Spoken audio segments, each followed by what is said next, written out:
Muchas gracias por la invitación a los profesores, a los apoderados, y la verdad que es una muy buena oportunidad para poder compartir con ustedes que quizás hoy día 2019 es un tema como contingente, que uno lo ve en las noticias y al parecer es un tema que al menos en años anteriores ha tenido otra exposición y otro tratamiento por parte de los gobiernos, por parte de la opinión pública. Y lo digo no solo por lo que está pasando en Chile, porque uno creyera que porque Chile va a ser el anfitrión de la COP25 en diciembre de este año hay un entusiasmo mayor. Yo diría que esto efectivamente, si uno revisa la prensa internacional, las decisiones de los distintos países, es algo que se ha estado tomando la agenda de la discusión global, de la discusión mundial. Quien ha seguido la última semana la discusión del G7, estos temas fueron bien importantes, no solamente en el marco de los incendios de la selva amazónica, sino que también cómo los países son más activos en materia de acción climática. Por lo tanto, quiero compartir con ustedes en unos 30 minutos algunos elementos que me parecen bien importantes de tener en cuenta en esta discusión que nos va a acompañar, espero, por un largo tiempo. Esta lámina la elegí porque esto es lo que decía la Torre Eiffel cuando se firmó el Acuerdo de París el 7 de diciembre del año 2015, que tuve el honor de asistir con la presidenta Bachelet en la COP21. Fue una COP bastante importante, de alguna manera fue como un punto de inflexión muy significativo. La COP21 el año 2015, eso significa que por lo menos llevábamos, al menos en el marco de los países adscritos a Naciones Unidas, por lo menos 21 años discutiendo en cómo afrontar el tema. El año 2015 se toma un acuerdo bien fundamental y que de alguna manera es un reordenamiento de cómo los países van a actuar en esta materia. Por eso la foto, porque creo que fue un momento muy significativo y vamos a poder compartir también con ustedes cuál, a mi juicio, son los elementos que marcan esta discusión. De modo de orden, quiero compartir básicamente 4 tópicos con ustedes. La evidencia científica en el cambio climático, aunque ustedes no lo crean, 2019 han pasado hartas cosas, pero hay todavía no pocos que siguen creyendo que esto no es real, que esto es parte de los ciclos del planeta y que de alguna manera se está sobreactuando en esta materia. Nada más ni nada menos que el presidente Trump, el segundo país más emisor de gases de efecto invernadero, dice no creer en esto como si fuera una cosa de fe. Pero es parte de la discusión que es importante tenerla en cuenta. El nuevo orden mundial, uno se pregunta por qué hoy día el tema es distinto. Hace 4 años, hace 5 años, el tema tenía otra envergadura, probablemente, y vamos a compartirlo. Han pasado algunas cosas los últimos años que lo hacen ser un tema mucho más significativo o mucho más evidente, probablemente para un conjunto más grande de la población. Lo que está pasando en Chile, ¿qué vamos a hacer nosotros? No solamente por ser país anfitrión, sino por ser un país que firmó el Acuerdo de París y que participa en una serie de instancias multilaterales donde este es un tema relevante. Y cuarto, lo que yo creo que son los cambios que vienen con la COP25. Probablemente en la acción climática lo que va a empujar el tren para que en varios temas, en el marco de políticas de sostenibilidad, de gestión de residuos, regulaciones ambientales, probablemente es lo que va a tirar el carro, porque en la acción climática hoy día es el elemento que más convoca, en definitiva. De verdad uno se pregunta, no sé, yo a veces pienso, el principal problema ambiental que tiene Chile es la calidad del aire en las zonas urbanas, pero pareciera que como que mueve mucho menos que los temas de acción climática, siendo que es un tema bastante más urgente, más importante. Pues bien, así se da y probablemente es lo que yo creo que en el marco de la acción climática, ser anfitrión de la COP25, probablemente se va a mover la frontera de lo que se puede hacer en Chile, de lo que de alguna manera se va a impulsar con distintas políticas públicas en el marco de lo que yo creo que son varias tendencias que hoy día se observan. Y en el marco de la evidencia científica, yo solamente, sin latear, mostrarle 2 gráficos que son muy significativos. En el gráfico de su izquierda está la concentración promedio de gases de efecto invernadero en el planeta, básicamente gases de CO2 equivalente, no solamente CO2, hay otros gases que tienen una equivalencia, y ahí ustedes pueden observar un poquitito antes de 1950 una concentración, pero que absolutamente se dispara y que probablemente sigue siendo la tendencia. O sea, hay una concentración en la atmósfera de gases de invernadero muy superior a la que se observaban en otros tiempos, y probablemente en un tiempo bastante breve. Estamos hablando de los últimos 80, de los últimos 90 años. Y en el gráfico de su derecha ustedes pueden observar la temperatura promedio del planeta, del orden de los 14,3 grados, y hoy día estamos un poquitito por sobre los 15 grados. Cualquiera que no sea muy activo en materia de acción climática, o que tenga un dejo de decir yo no creo mucho en esto, uno podría decir 1 grado más, 1 grado menos, bueno, nos acostumbraremos. En el verano obviamente hay más calor, en el invierno, pero estamos hablando de temperatura promedio del planeta. Probablemente, si uno lo compara con un organismo vivo, con la temperatura corporal, tener 37,5 grados de temperatura corporal promedio no es lo mismo que tener 38,7. No es lo mismo que tener al menos 1 grado de fiebre. Obviamente, probablemente es un síntoma de enfermedad, se presentan ciertas molestias, y creo que es lo más certero de poderlo comparar, porque hay algunos que efectivamente minimizan del punto de vista de 1 grado más, 1 grado y medio, proyectamos 2 grados más a fines de siglo, y la verdad que un poquitito lo subestiman como algo relevante. Y tercero, también en el marco de estos dos gráficos, poder compartir con ustedes algo también del punto de vista de los conceptos, que es mucho más relevante poder hablar de cambio climático que de calentamiento global. El calentamiento global probablemente es una expresión de este cambio climático que tiene muchas otras expresiones, y que de alguna manera, cuando uno habla de calentamiento global, buena parte de las mofas del presidente Trump a los países que son más activos en acción climática están como derivados del calentamiento global, que probablemente tiene una expresión muy distinta en distintos países y en distintas épocas del año.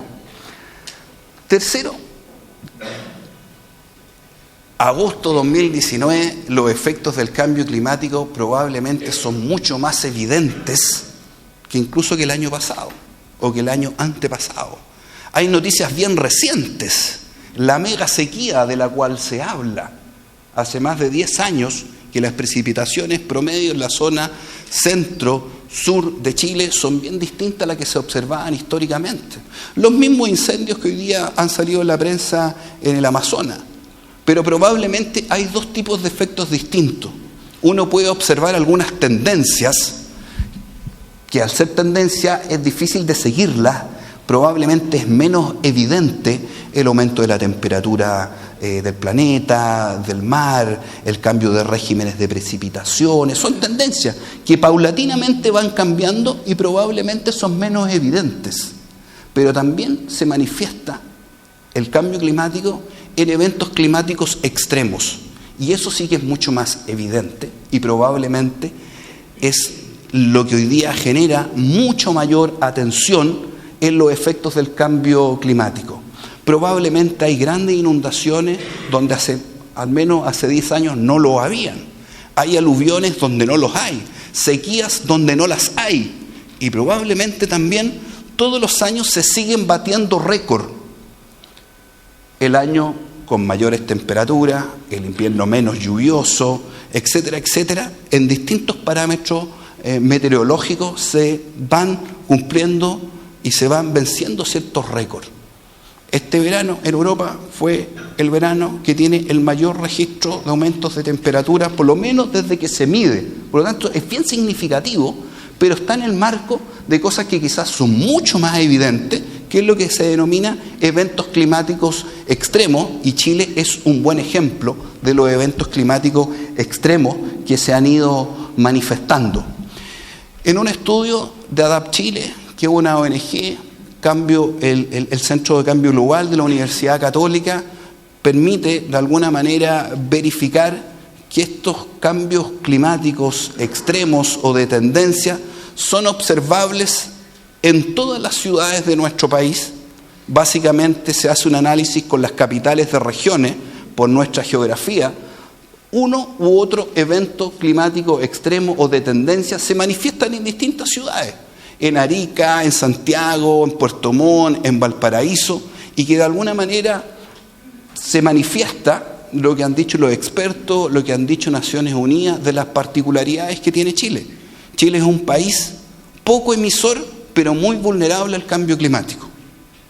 En Chile se emiten solo el 0,26% de los gases de efecto invernadero mundiales. Uno podría decir que es una cifra relativamente marginal, lo es, pero si uno va a la emisión per cápita, Chile tiene una emisión per cápita relativamente alta, probablemente porque somos un país pequeño, tenemos ese 0,26%. Pero ¿qué es lo que nos lleva un poquitito a las particularidades de Chile? Somos un país poco emisor de gases de efecto invernadero en términos agregados, como economía, pero somos un país tremendamente vulnerable al cambio climático. Por nuestra posición geográfica, porque somos un país que dependemos de los recursos naturales, porque tenemos costa, porque tenemos una cordillera bastante cercana al centro urbano, y por lo tanto, en el marco de la acción climática para Chile al menos siempre ha sido muy importante, y los vamos a poder seguir compartiendo en algunas láminas, ser activos en mitigación de emisiones, disminuir emisiones, que es lo que como lo más conocido, pero también para Chile es bien importante ser activo en materia de adaptación al cambio climático. Son como las dos caras de la moneda del cambio climático. Emitir menos, pero también prepararnos y adaptarnos para un fenómeno que está presente y que nos va a acompañar por muchas décadas más. Como vamos a poder compartir, los esfuerzos que se están haciendo a nivel global es solo disminuir los efectos del cambio climático, estar mejor preparados, minimizar los eventuales impactos, pero que el cambio climático está presente y que va a tener impacto importante, es una realidad que hoy día está presente y que nos va a seguir acompañando. Eso en el marco de la evidencia científica compartida por moros y cristianos. Siempre ha sido bien importante en el acompañamiento de esta discusión de los gobiernos lo que piensan los científicos. Existe un panel que se llama IPCC, son más de 200 científicos de todas partes del mundo que han concluido temas de evidencia bastante significativa. El año pasado, en la COP24 que se hizo en Polonia, incluso el IPCC dijo que lo que habíamos firmado en 2015 en el marco de la COP21, la verdad que era insuficiente, que planetariamente no podíamos aspirar a que la temperatura promedio no aumentara más de 2 grados al 2100. Y el IPCC, el mundo científico, corrigió y dijo que la verdad que aquí había con urgencia implementar acciones para que la temperatura promedio no aumentara 1,5 grados a fines del 2100. Por lo tanto, lo que dice el mundo científico, en buena hora, siempre ha acompañado la discusión y esperamos que lo siga haciendo, y ha sido un referente muy importante en el marco de lo que se ha acordado en estas cumbres climáticas. Pero en el marco del nuevo orden mundial, llegamos a la COP25 y, como yo les dije, es porque esto se antecede de 24 años de discusión y porque acá hay una discusión que tiene un importante telón de fondo, que es el trasfondo político de estas discusiones.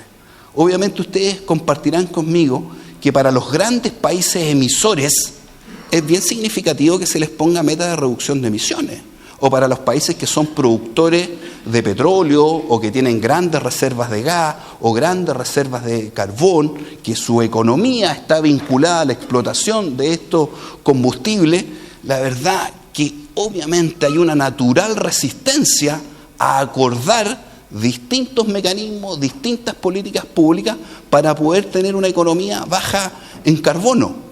O la discusión que se puede dar entre los países desarrollados y los países subdesarrollados, entre los países grandes emisores y los países que son menos emisores, o los países como Latinoamérica y el Caribe, que son países vulnerables al cambio climático y probablemente bajos en generación de emisiones. Por lo tanto, hay un trasfondo político no en vano hay una discusión de más de 2 décadas de qué tiene que hacer el planeta, qué tienen que acordar los distintos países en sus negociaciones climáticas para poder ir reduciendo los gases de efecto invernadero. Y ahí, como yo les decía, a mi juicio, el Acuerdo de París,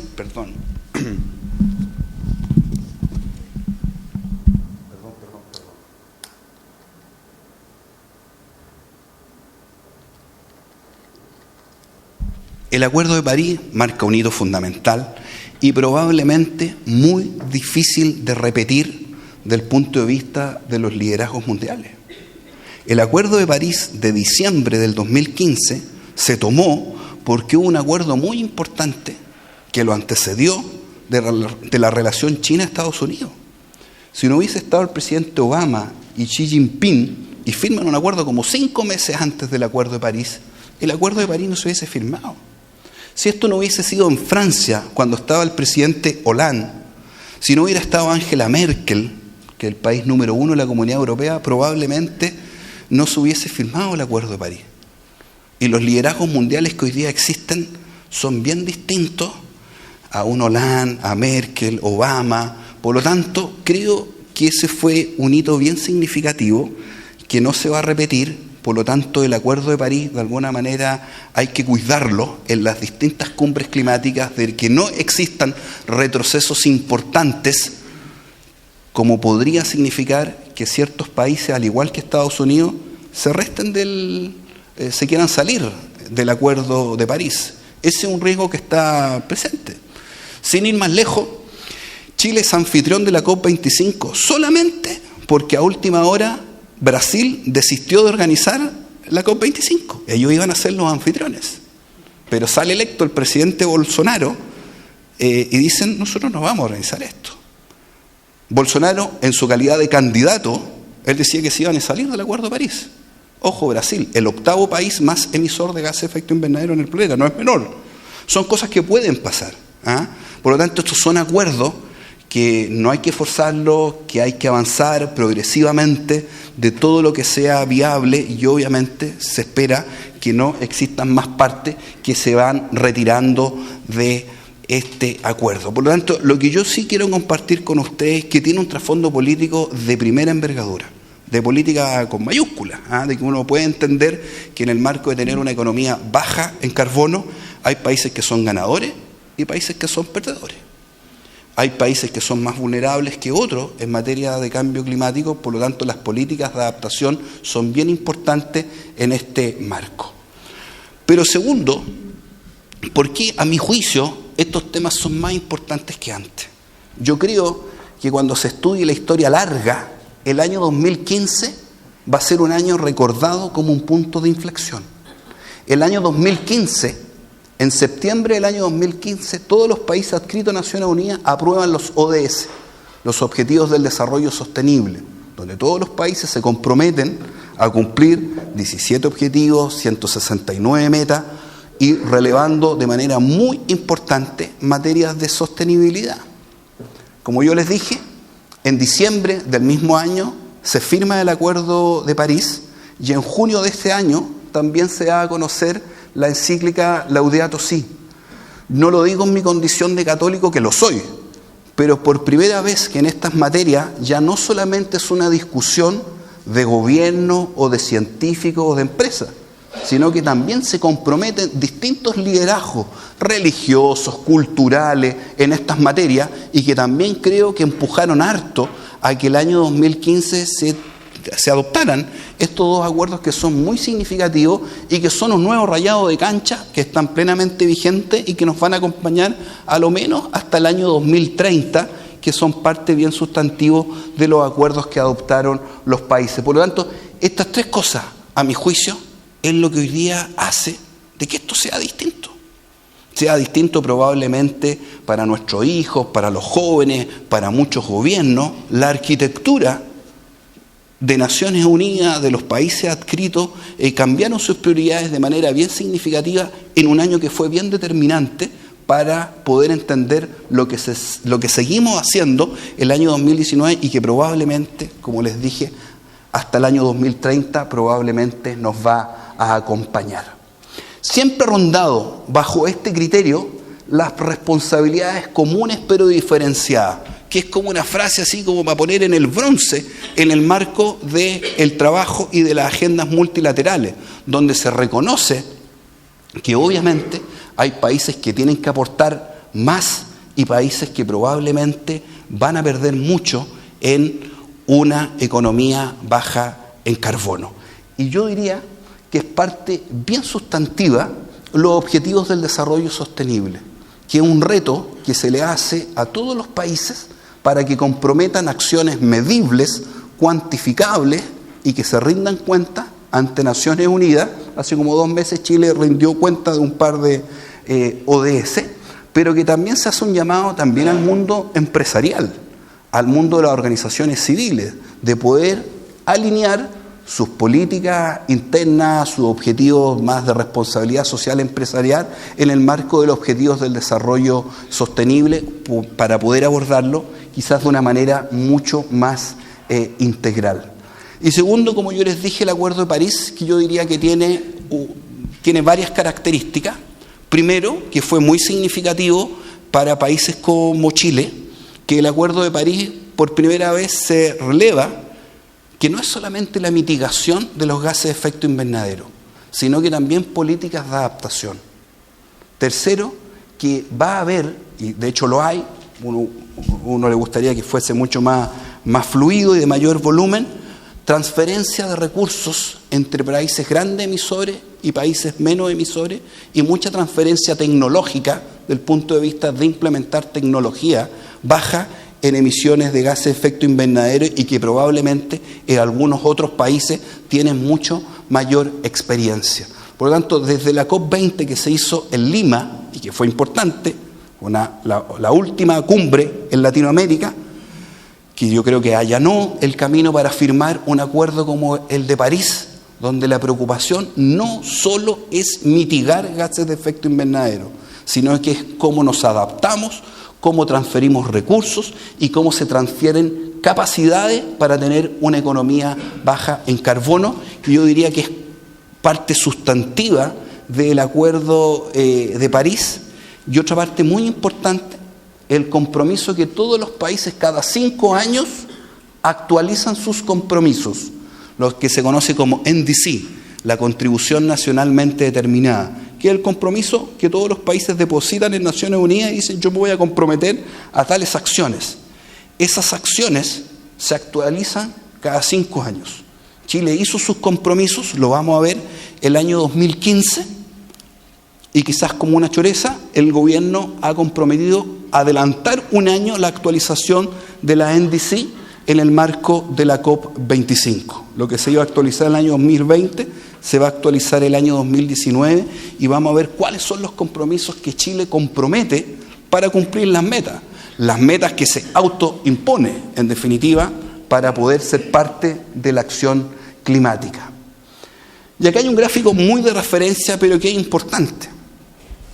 Post-Acuerdo de París, si juntáramos los compromisos de todos los países, la NDC de todos los países, no se cumple el objetivo de evitar que la temperatura promedio del planeta al 2100 esté bajo los 2 grados. Incluso si se cumpliera todo lo que comprometemos como países en general, la sumatoria, la temperatura promedio del planeta estaría por sobre los 3 grados. Si cumpliéramos al año 2100. Por lo tanto, las actualizaciones de la NDC son muy relevantes. Cada 5 años se espera progresivamente tener compromisos más ambiciosos, dicen los expertos en la nomenclatura, de poder ir comprometiendo más y mejores acciones para poder ir reduciendo nuestros gases de efecto invernadero y poder tener una temperatura proyectada a fines del 2100 que no comprometa un aumento superior a 1,5 grados a fines del 2100. O sea, uno podría decir incluso que la meta global es como bien conservadora, o sea, no es detener el cambio climático, es que no sea tan pronunciado, ¿ah? Pero eso es lo que es viable en función de los compromisos de todos los países en los marcos de las cumbres climáticas. ¿Qué está pasando en Chile? Ya que hay un elemento bien importante. El 2015, que es el compromiso que está vigente, Chile comprometió una meta significativa, es reducir en un 30% las emisiones al año 2030, en carbono intensidad. Es decir, desacoplar la curva de crecimiento económico de la curva de crecimiento de las emisiones en un 30%, que también es una meta relativamente conservadora. Probablemente las emisiones netas de Chile siguen creciendo, y de hecho así lo es, pero a un ritmo distinto que sin los compromisos del año 2015. Eso es lo que comprometió Chile, y eso es lo que se va a revisar. Hay otros países, y buena parte de los países en vías de desarrollo, comprometieron reducción de intensidad carbónica por Producto Interno Bruto. Otros países más desarrollados, que probablemente sí pueden medir en qué año tienen un pic de sus emisiones, sí son países que comprometieron una reducción neta de emisiones, de ir reduciendo independiente de cuánto y cómo crece la economía. Pero tercero, hay otra forma de comprometerse que hoy día está bastante en boga y que es el compromiso que Chile ha dicho querer cumplir. Lo que se ha dicho, todavía no está firmado, es que Chile aspira al año 2050 a ser un país carbono neutral. Ya no es intensidad por Producto Interno Bruto, ya no es una reducción neta, sino que ser un país carbono neutral.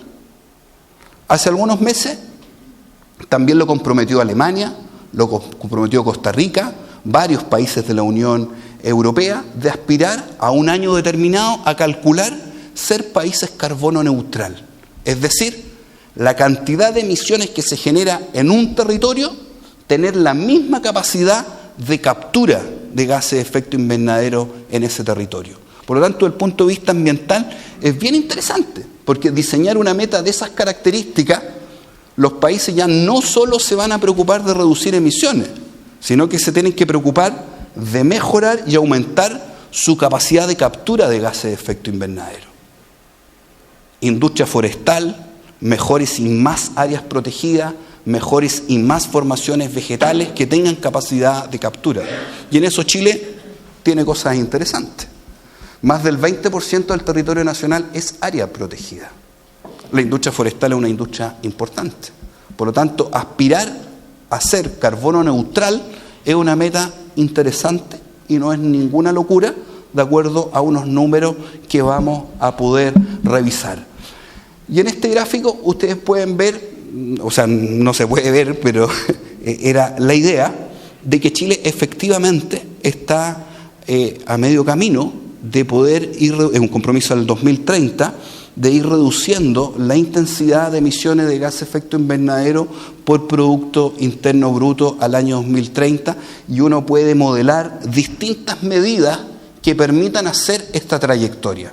Probablemente hoy día la medida más importante es que al año 2040 existe un cronograma de descarbonización de la matriz energética, un cronograma que es un acuerdo voluntario de los grandes generadores con el gobierno, pero que puede ser bien significativa en proyectar la cantidad de gases de efecto invernadero que se van a disminuir. El año 2015, y yo creo que fue una muy buena razón para comprometer a quienes no creían mucho que Chile debía ser activo en materia de acción climática, la NDC chilena, básicamente uno la puede traducir en las medidas estructurales importantes en tres cosas: tener mayor presencia de energías renovables, ser muy activos en materia de eficiencia energética y tener mayor masa vegetacional, industria forestal o no forestal, mayor masa vegetacional en términos generales. Por lo tanto, uno puede decir que eso era un buen negocio para Chile, porque algunos ven más problemas que oportunidades en ser un país más activo en acción climática. Pero al comprometer acción en esos tres ejes, es un buen negocio para Chile. Tener una matriz energética distinta, preocuparnos de la eficiencia energética y tener más masa vegetacional. Eso es lo que tiene que hacer Chile desde el año 2015, si es que quiere ser más activo en materia de acción climática. Y obviamente cada una de esas acciones son oportunidades, son buenos negocios, más que un problema o aumentar los costos de producción en el marco de la actividad económica nacional, y eso es lo que se proyecta del año 2015 hasta la fecha. Son obviamente modelos teóricos, pasan cosas no proyectadas, pero claramente Chile sí puede ser un país menos intensivo en carbono, y a mi juicio también puede ser al año 2050 un país carbono neutral. Por lo tanto, la contribución que se presentó, que está vigente, que se va a actualizar este año, obviamente hay una cosa muy importante de mitigación. Aunque seamos un emisor relativamente pequeño, comprometer medidas de mitigación, reitero, es un buen negocio para Chile. Pero segundo, lo que podemos hacer en adaptación, a mi juicio, es lo más significativo y probablemente se le presta menos atención. Políticas de adaptación para cualquier gobierno menos interesante.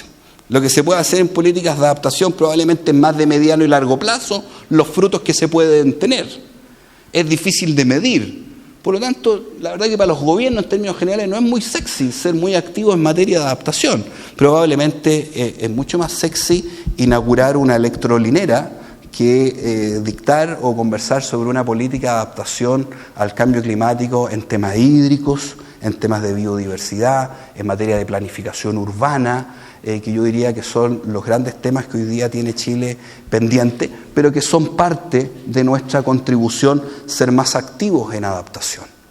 Obviamente a nosotros nos interesa por ser un país vulnerable, también nos interesa porque podría captarse mucho recurso internacional también en implementar políticas de adaptación, y preocupándonos del financiamiento climático, de la transferencia de tecnología y el fortalecimiento de capacidades, porque obviamente tenemos muchísimo que aprender de otros países que son bastante más avanzados en estas materias y que son parte de nuestra contribución nacional determinada para Chile. Un aspecto importante, así como comprometimos una reducción del 30% de las emisiones al año 2030, también comprometimos una meta forestal. Y en esto, para poder hablar también de las cosas que hicimos bien, pero también de las cosas que hicimos mal como país.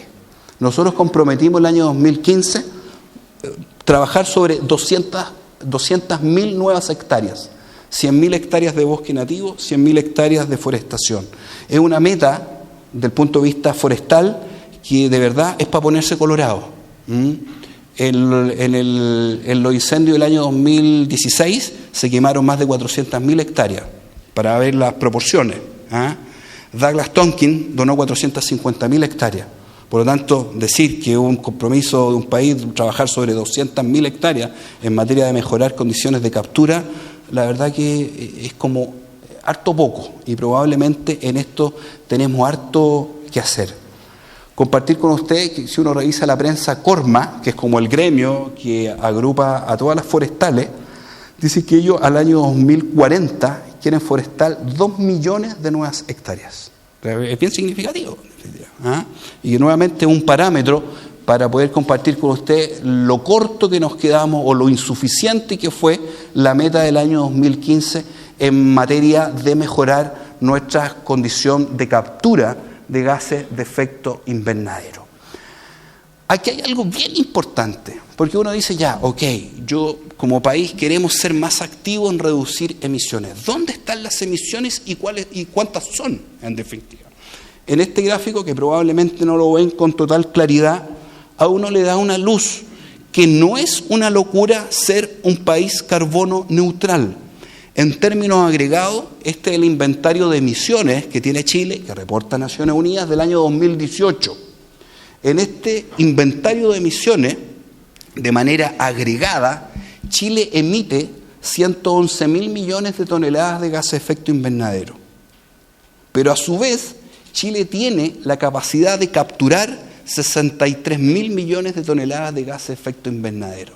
Del orden del 60% de las emisiones, Chile tiene capacidad de captura, sin ser muy activo en materia forestal, ni en materia de áreas protegidas, ni en materia de formaciones vegetacionales.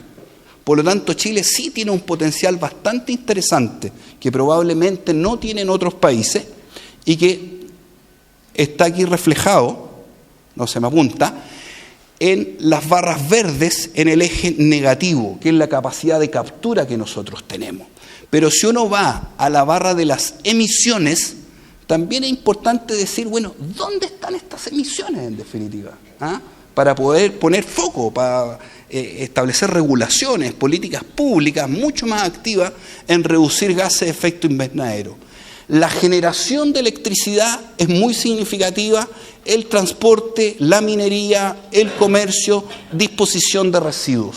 Yo diría que son como los 5 sectores significativos. Probablemente la primera barra de la generación de energía al comprometer una descarbonización de la matriz va a ser menos significativa. Yo diría que nuestro desafío como país probablemente en los próximos 5 o 10 años es reducir emisiones del sector transporte. Donde claro, ahí somos mucho más, Chile es bastante menos profundo, estamos todos entusiasmados con la electromovilidad, pero en Chile hay del orden de 450 autos eléctricos en todo el parque vehicular, o sea, una cosa marginal, pero estamos entusiasmados, o sea, creo que ahí se pueden hacer cosas interesantes, de ser mucho más activos en materia de acción climática, al reducir la primera barra de generación de electricidad. Quinto sector importante, y esto a mi juicio es significativo, la disposición de los residuos en Chile es una disposición de residuos absolutamente anacrónica. Nosotros disponemos residuos en rellenos sanitarios, se generan gases metanos que tienen un efecto invernadero muy relevante y no tenemos gran tecnología en cómo se disponen los residuos y es un sector muy significativo en la medida que vamos reduciendo o aplicando política pública para reducir emisiones en otros sectores o en otras actividades productivas. Tercero, los cambios que vienen en Chile, o que arrastra, a mi juicio, esta preocupación que nos llegó por materia de acción climática. Y en esto quiero compartir con ustedes 7 tendencias que a mi juicio son significativas. En esta lámina, ustedes pueden ver, y que me parece estupendo, el primer país que planteó ser carbono neutral como una meta fue Costa Rica. No fue ni Finlandia, ni Noruega, ni Dinamarca, que son como los países inteligentes del planeta. No. Fue Costa Rica, por su tamaño, por su modelo de desarrollo, obviamente porque ellos tienen condiciones naturales muy significativas. Y hoy día muchos países han seguido la senda de Costa Rica, que entre paréntesis es el coorganizador de la pre-COP, que le llaman, que va a ser ahora en octubre. Es como el coorganizador con Chile de la COP. Por lo tanto, yo creo que es bien significativo lo que en su momento hizo Costa Rica y que no hay que olvidar que el primer país que planteó y que diseñó como política pública, como meta, ser país carbono neutral, fue Costa Rica. Y segundo, también en el marco así como de la antesala, las COP van a ser mucho más ciudadanas que las 24 COP para atrás. Y creo que hay datos bien evidentes. O sea, yo sé que han compartido el ejemplo, lo han visto en las noticias, la figura, el símbolo de la Greta Thunberg. O sea, una escolar sueca de 16 años y que ha sido capaz de armar un movimiento prácticamente espontáneo de jóvenes de 14, 15 años que hoy día marchan por el cambio climático. O sea, mi hijo tiene 17 años, va en cuarto medio. No marcha ni por la educación gratuita, ni por el pase escolar, marcha por el cambio climático. O sea, de verdad es algo muy significativo que los jóvenes o los niños se movilicen por esta causa. Esto de verdad es masivo, es universal y es relativamente espontáneo. Y probablemente va a cambiar el orden de las prioridades de lo que se discute o cómo se discute en el marco de estas reuniones. No en vano Chile está esperando entre el 2 y el 13 de diciembre para que dejen sus autos en las casas por lo menos 30.000 personas que van a acudir a la COP25. No son los 30.000 negociadores ni diplomáticos, o sea, hay un componente ciudadano muy, muy significativo en el marco de estas cumbres, y me consta que tienen una capacidad de influir muy importante. Y digo de influir en términos positivos, en lo que se discute o en lo que no se discute. Yo creo que es una tendencia que nos va a acompañar y en buena hora, y que se encauce bien. Pero esto no es preocupación ya no de los estados ni de los organismos multilaterales, sino que esto es real, que hay una masa crítica preocupada por estos temas, mucho más significativa de lo que ha existido en muchas cumbres o en muchas COP para atrás, incluyendo la COP21 de París, que es como la COP más famosa. Segundo, yo creo que hay una tendencia bien importante en este marco a los temas de certificación. Creo que el ciudadano común y corriente que quiere influir con su decisión cotidiana de consumo se merece mejor información. ¿Quién nos puede asegurar que esa botella, no, es cachantón, pero la Vital es una botella ecodiseñada, o productos que son amigables con el medio ambiente, o que tienen una baja huella en carbono, una baja huella en recurso hídrico, y probablemente hoy día nos bombardean de productos, de servicios que tienen atributos, pero que nadie sabe si efectivamente lo tienen? Y creo que es una gran deuda que tienen los gobiernos, que tienen los estados, de proveer mejor información al ciudadano que quiere influir, reitero, con su decisión cotidiana, y que hoy día en la práctica no existe, y uno lo ve como una tendencia que en buena hora se está desarrollando. Bueno, ¿cuáles son los mecanismos de certificación que existen para poder verificar estos atributos que tienen los productos? En Chile el mejor ejemplo fue con la certificación del consumo de alimentos, de estos altos en sodio, en grasa, etcétera. Ahí hay un sistema de certificación público que llega a un ciudadano común y corriente, masivo. No hay que ser experto nutricionista para poder distinguir un producto de otro. Probablemente esta es una tendencia que nos va a acompañar, que va a ser un desafío bien importante para los gobiernos, y que probablemente va a ser una demanda, reitero, del ciudadano que legítimamente quiere influir con sus decisiones que están más a la mano. Tercero, de legislar en materia de cambio climático. Hoy día Chile ha comprometido ingresar a trámite legislativo una ley marco de cambio climático. Nosotros, que a veces nos gusta como mirar en menos a nuestros países del vecindario, somos uno de los pocos países de Latinoamérica que no tenemos ley marco de cambio climático. ¿Qué es lo que busca estas legislaciones? Yo diría básicamente dos objetivos que son importantes recordar: de que esto sea más política de Estado y que no dependa del vaivén de un gobierno a otro, sino que esté legislado y que tenga continuidad en el tiempo. Varios expertos dicen: ¿por qué solamente las políticas de Estado van a estar restringidas a cosas de defensa, a cosas internacionales? Probablemente en materia de gestión ambiental o de sustentabilidad también hay mucho de política de Estado. Eso lo asegura tener legislaciones, cuerpos normativos que tengan una vida útil más allá de lo que dura un gobierno. Y segunda característica que yo creo importante en esta tendencia es poder incorporar a otros actores en materia de acción climática, desde el punto de vista de la organización de los estados. O sea, aquel que cree que el tema del cambio climático es un tema del Ministerio del Medio Ambiente está equivocado. O sea, lo que se busca es poder incorporar a todos. O sea, este es un tema, finanzas climáticas, es parte importante de los ministerios de Hacienda o de Finanzas, los ministerios de Agricultura en materia de políticas de adaptación, los ministerios de Obras Públicas en materia de tener infraestructura, también vinculado al tema de adaptación, de vivienda en planificación territorial, de energía, de poder innovar tecnológicamente. Por lo tanto, las leyes, estos marcos normativos, procuran cuidar esos dos objetivos: de que esto sea integral y que tenga continuidad en el tiempo.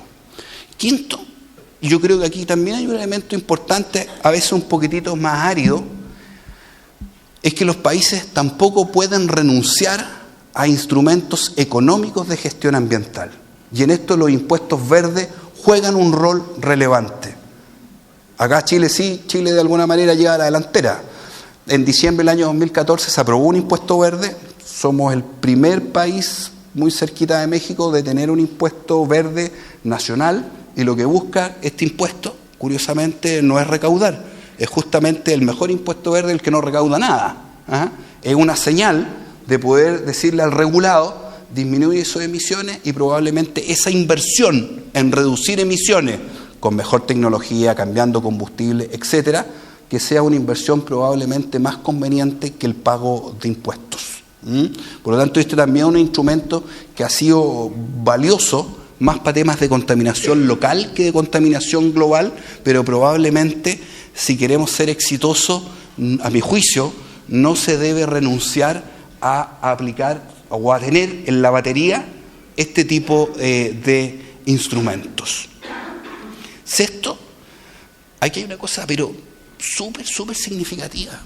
O sea, Chile, si algo tiene que mostrar en diciembre de este año, es lo que se ha hecho en materia de energías renovables. O sea, es una cosa pero tremendamente significativa. Hoy día, ejecutivos de distintos gobiernos, de distintos signos políticos, estiman que es viable que al año 2050 el 70% de la generación de energía sea por medio de energías renovables, o que al año 2035 el 60% de la energía que se consuma se genere a través de energías renovables. Ya ni siquiera se habla de energías renovables no convencionales, se habla de energías renovables a seca. Esto es tremendamente significativo. Claro, como uno viene recibiendo información hace 2, 3 años, ya como que no es novedad, pero esto es de verdad lo más importante que se ha hecho en las últimas décadas en esta materia, y probablemente es la estrellita que tenemos que mostrar como país en el marco de ser anfitriones de la COP25. Y les pongo esa imagen a modo de que los distintos expertos estiman que es viable tener esas proporciones de generación de energías renovables. Es muy significativo para un país como Chile, que también tiene sus ventajas. Chile tiene alta presencia de energías renovables también porque nosotros no tenemos petróleo, no tenemos gas, tenemos un poquitito de carbón. Díganle a un país que sea productor de petróleo que tenga este tipo de metas tan ambiciosas. Probablemente los precios de generar energía por estos medios en un país como Chile es muy competitivo.